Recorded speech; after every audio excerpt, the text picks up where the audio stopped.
It seems like every year we hear about a new smartphone that has the strongest glass ever. In fact, these air quotes are something that I think I've done in like every drop test intro for the last 2 years.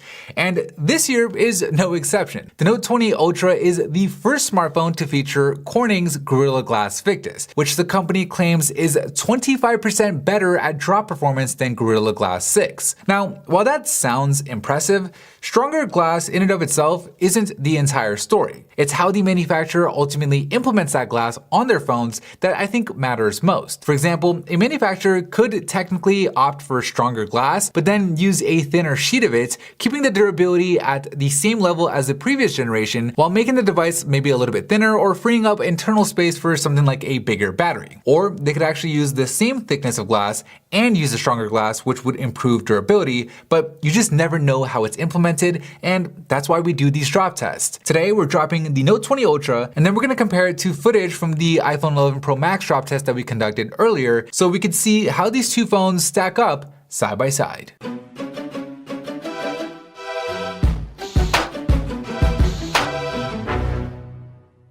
This video is sponsored by iBlazon. Smartphones can be expensive, but that doesn't mean protecting them has to be. With the Aries case by iBlazon, for just $20, it features an unbending polycarbonate shell, a clear backing that doesn't hide the phone's design, and deeply raised bezels and corners, giving the Note the protection it deserves without breaking the bank. You can find it on Amazon by searching Note 20 case by iBlazon or by hitting that first link down below. Round number 1, backdrop.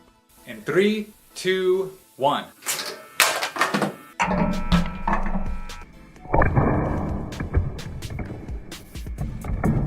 After the backdrop, the Note unfortunately has some of its glass cracked. The damage isn't too bad though, with the cracks mostly contained to the top left, and while there are a few scratches here and there on the rest of the back, the total damage isn't anywhere near as bad as it was on the iPhone, where the rear glass shattered pretty much all over the place, even in the camera housing. So while it wasn't pretty, it's an easy win for the Note in round number 1.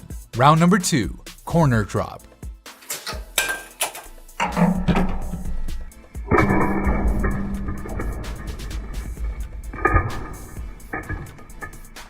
The corner drop yields similar results on both phones, with neither result being all that bad. Both phones still pass our 15-point inspection, and I'd say the only difference here is the Note's damage is just a little bit more visible, with it getting scuffed while the iPhone's stainless steel only got scratched, giving the iPhone the slight edge in round number 2. Round number 3, face drop. In 3, 2, 1.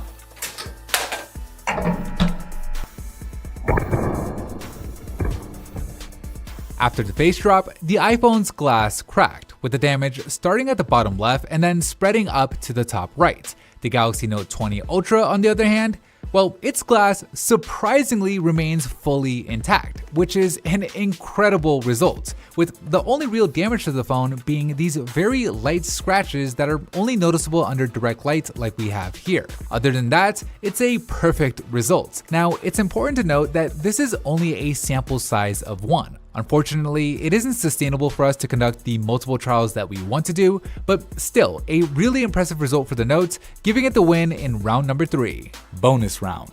With both phones proving to be fully functional after our 15-point inspection, they move on to the bonus round, where each phone is being dropped from higher up at just under 1.5 meters. Last time, the iPhone was actually able to survive all 10 bonus rounds, although it was pretty ugly, with chunks of glass literally falling out and the phone losing the major functionality of its rear cameras. The Note 20 Ultra's front glass hasn't even cracked yet, so we'll see if it can maintain its performance here in the bonus round.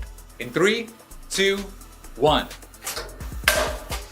One bonus drop in, and the Note's glass is still intact. There are no cracks on the front, and everything is still fully functional on the phone, so we'll move on to the next drop. Drop it. Another drop, and the same exact result, with no additional damage to report, so we'll keep on going. Drop. 3, 2, 1.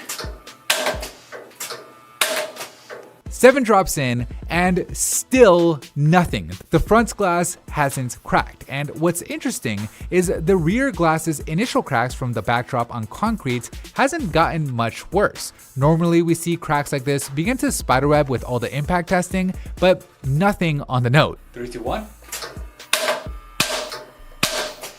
After all 10 bonus drops, surprisingly, the Note 20 Ultra's glass on the front is still not cracked. The phone is still fully functional, the OLED looks great, the cameras are still good, and that in-display fingerprint scanner is working without a problem. So just an amazing result all the way through.